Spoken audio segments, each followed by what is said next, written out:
Hi everyone, welcome to Dehydrate to Store. In this video, we'll show you how to dehydrate kale, cauliflower, broccoli, and bok choy.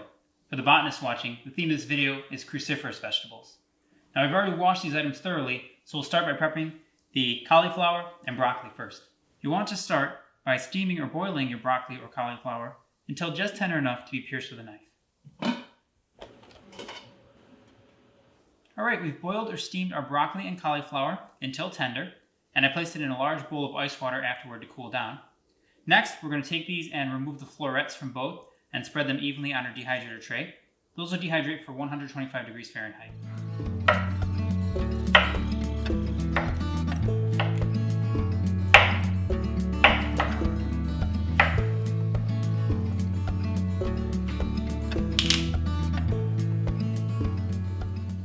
Alright, so the head of broccoli filled about 1 tray, and the head of cauliflower filled about 2 trays. For the 4th tray here, we never like to waste anything in our kitchen, so we're going to take the stalks from the broccoli and the cauliflower and puree that down. In order to puree it, you're going to need the items to be very tender, so we actually put them back into our boiling water for another few minutes. We're going to puree that and pour it onto a dryer sheet, and we can actually use this dehydrated puree in the future for broccoli or cauliflower soup. You want to measure your puree into 1 cup portions so that later in recipes, you'll know how much is in each of your puree roll-ups. You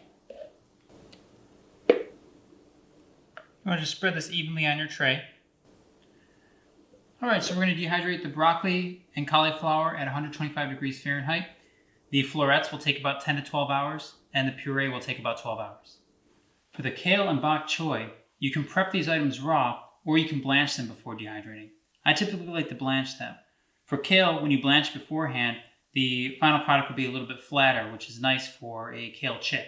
To blanch the kale, simply dip it into boiling water for 10 to 30 seconds. You can do the leaves as a whole here, so I'll just place these aside for now. And talk about the bok choy. Now we're just cutting these down to a smaller, more reasonable size so that we can blanch them appropriately. Bok choy is an interesting vegetable. We don't get a lot of it in the typical Western diet. It's usually seen in Asian foods and Thai cuisine, for example. But it does have a lot of health benefits, so it's nice to add to your diet if you can and you like the taste of it. Bok choy is high in vitamins A and C, which have antioxidant properties and help with general immune system health. Bok choy is also interesting in that it's one of the few vegetables that contain selenium. So if you're a vegan, for example, you might choose bok choy as a way to get selenium.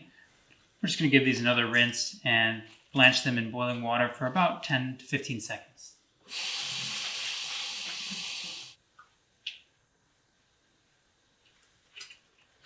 Alright, we've briefly blanched the kale and bok choy. The kale here is in ice water, and the bok choy has been iced down as well to cool down. Now we just have to line the dehydrator trays with these. You can prep these before dehydrating additionally by adding seasoning or a soy sauce solution. So we'll do that with some of our kale. So we'll have some kale chips that are ready to eat afterward. Or you can just dehydrate these as they are and use them in recipes in the future. This is just some soy sauce and sesame seeds, and we're going to dip some of the kale in before dehydrating. Just a light coating on both sides. Soy sauce is pretty powerful. You can water it down or dilute it a little bit if you want.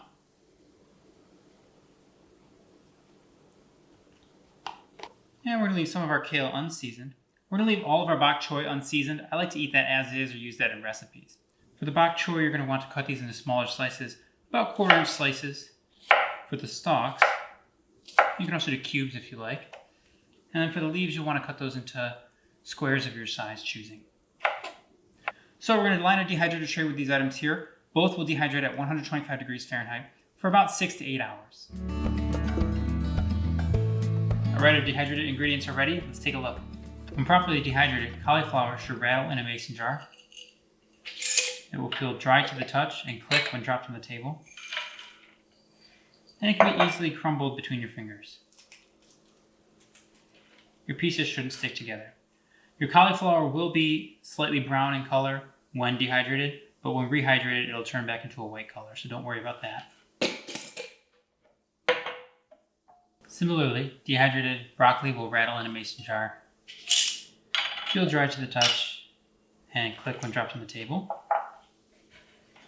It'll also crumble easily between your fingers. So our 1 head of broccoli, dehydrated, filled up 2 8-ounce mason jars.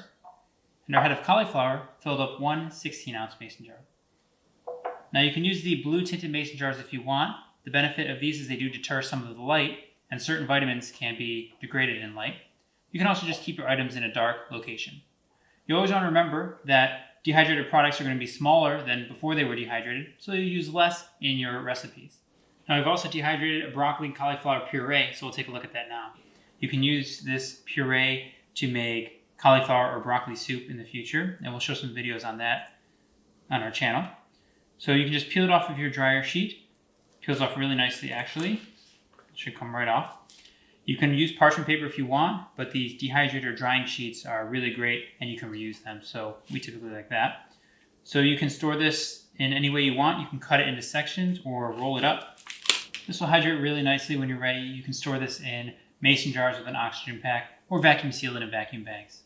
Ours is a little brittle, so we're just going to break ours into pieces and store them in a mason jar like that. And then we'll label the mason jar with how much is inside. Alright, the kale and bok choy are fully dehydrated. Let's take a look at how they turned out. So for the kale, you'll notice the final product looks great. A very beautiful dark color. Your final product will be dry to the touch, not sticking together, and will easily crumble in your hands.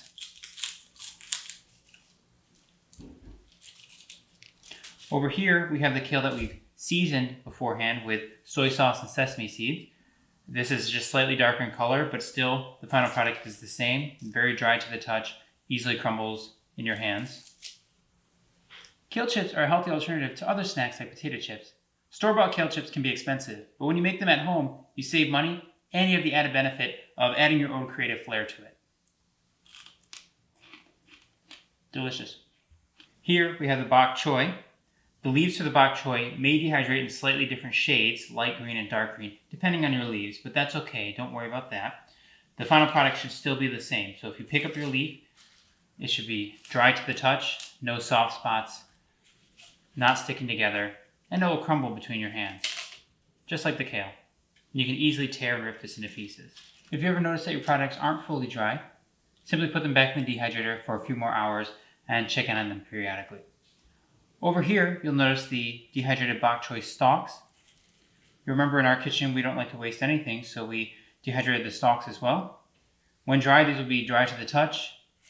They won't stick together or clump together, and they'll click when dropped on the table. There you have it. That was making dehydrated broccoli, cauliflower, broccoli puree, kale, bok choy, and kale chips.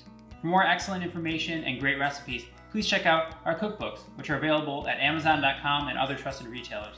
Also, check out our website, dehydratetostore.com. For more great videos, see the other videos on our channel, and please subscribe and share with your friends. Thanks.